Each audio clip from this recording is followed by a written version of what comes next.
Saudara-saudara kekasih Tuhan, kita berjumpa di dalam renungan pagi dan sebelumnya mari berdoa.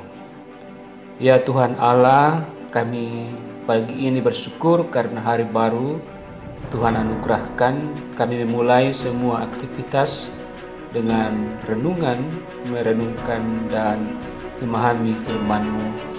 Tolonglah kami dengan kuasa Roh-Mu Kudus, Roh-Mu yang kudus. Dalam nama Tuhan Yesus, amin. Saudara-saudaraku, firman Allah saya akan bacakan dari Amsal pasal 3 ayatnya yang ke-9 sampai 10.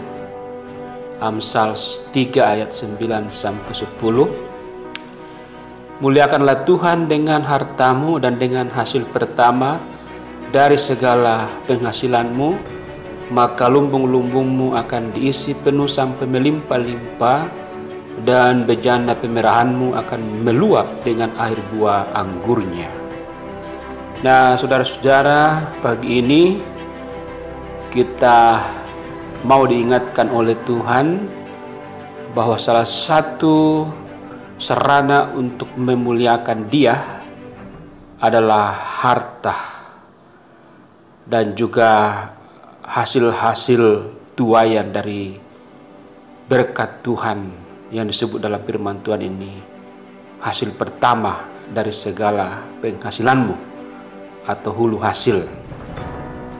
Nah, saudara-saudara, banyak orang yang berprinsip bahwa memuji Tuhan itu hanya dengan lagu, pujian, liturgi, ibadah dalam arti tradisi ibadah-ibadah untuk memuliakan Tuhan, tetapi lupa bahwa Tuhan juga mau dimuliakan dengan harta kita dan hasil pekerjaan-pekerjaan kita. Bagaimana cara untuk memuliakan Tuhan dengan harta dan dengan hasil pertama dari segala penghasilan kita? Tentu dengan menyadari bahwa apa yang kita miliki ini yang disebut dengan harta dan hasil, termasuk gaji dan sebagainya, itu bukan berasal dari diri kita sendiri, tetapi diciptakan dan dipercayakan oleh Tuhan kepada kita untuk dikelola.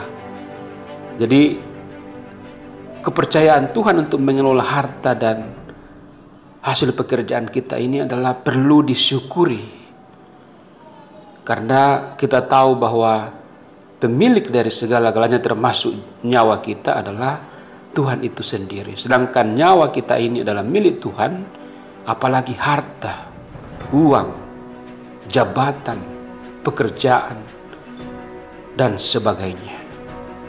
Jadi kalau kita ada prinsip seperti itu, maka kita pasti sudah memuliakan Tuhan.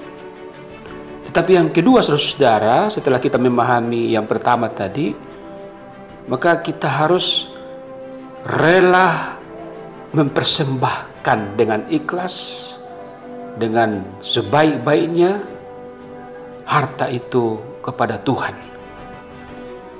Jadi kita tidak hanya berprinsip bahwa ini milik Tuhan, tetapi kita harus lanjutkan dengan rela memberi dengan ikhlas, berkualitas, tetapi juga dengan kesadaran penuh bahwa harta ini, uang ini dipakai oleh gereja, dipakai oleh orang-orang yang berkekurangan untuk kembali memuji dan memuliakan Tuhan melalui karya-karya peribadatan, tetapi juga doa-doa yang dinaikkan oleh orang-orang yang berkekurangan. Saudara-saudara, kita tahu bahwa sungguh banyak orang miskin yang membutuhkan uluran diakonia kita, pemberian harta kita untuk mereka. Dan mereka punya cara tersendiri untuk memuliakan Tuhan. Mungkin mereka tidak sempat ke gereja, tetapi di jalan-jalan, di rumah-rumah mereka yang kumuh, mereka akan menyebut nama Tuhan, memuliakan Tuhan karena pemberian-pemberian kita. Dan sungguh banyak orang yang bekerja di dunia ini untuk memberitakan Injil, karena di dalam perbendaharaan atau biaya penginjilan mereka ada sumbangsi kita. Entah itu 1.000, 2.000, tetapi dikumpulkan oleh gereja Tuhan sehingga di dalamnya kita punya andil dalam memberitakan Injil melalui orang-orang yang dipercaya. Mereka bisa memberitakan Injil karena persembahan kita, karena harta kita, pemberian kita yang dikelola oleh gereja. Dan yang berikut, saudara, kita harus paham bahwa memuliakan Tuhan dengan harta, yaitu persembahan, itu juga harus dilakukan dengan penuh kejujuran. Para bendahara gereja, bendahara organisasi Kristiani, bendahara perguruan-perguruan tinggi Kristiani, lembaga-lembaga Kristiani tentu dipercaya untuk mengumpulkan sumbangan-sumbangan donatur untuk Tuhan, persembahan-persembahan. Tapi adakah kejujuran di sana? Apakah benar-benar ditempatkan untuk pelayanan Tuhan? Jangan sampai kita mendukacitakan Tuhan dengan adanya ketidakjujuran para bendahara gereja, organisasi gereja, dan seterusnya. Saudara-saudara, itulah 3 hal yang kita bisa pedomani untuk memuliakan Tuhan dengan harta dan dengan hasil pertama kita. Dan ingat, hasil pertama di sini juga ada hubungannya dengan bagaimana kita mendahulukan Tuhan. Setelah kita menerima gaji bulan ini, bulan depan, adakah kita menyisihkannya untuk Tuhan lebih dahulu sebelum membelanjakan kepada kebutuhan-kebutuhan yang lain? Saudara-saudara, janji Tuhan dalam ayat 10 sangat luar biasa. Lumbung-lumbungmu akan diisi penuh melimpah dan bejana pemerahanmu akan meluap dengan air buah anggurnya. Saudara-saudara, seperti seorang petani mempunyai lumbung, mempunyai bejana pemerahan anggur, itu akan diisi Tuhan dengan penuh, bahkan melimpah.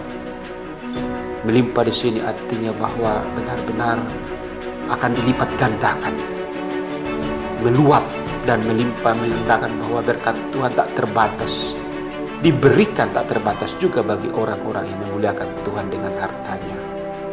Ingat saudara, harta kita juga bisa dipakai untuk memuliakan setan, memuliakan diri sendiri, memuliakan dunia ini. Dan itu yang harus kita waspadai. Harta diberikan, dipercayakan. Hasil pertama dari segala pekerjaan atau penghasilan kita diberikan, ingat, untuk memuliakan Tuhan. Untuk memuliakan Tuhan. Demikian nasihat firman Tuhan pada pagi hari ini. Haleluya, amin. Kita berdoa. Terima kasih Bapa, kami sudah mendengarkan firman-Mu. Ajaklah kami dan kuatkan kami untuk selalu mempergunakan harta penghasilan dengan memuliakan Tuhan, bukan memuliakan diri sendiri, iblis, mamon, dan sebagainya. Serta kami hari ini dalam bekerja untuk hormat dan kemuliaan nama-Mu. Dalam nama Tuhan Yesus. Haleluya. Amin.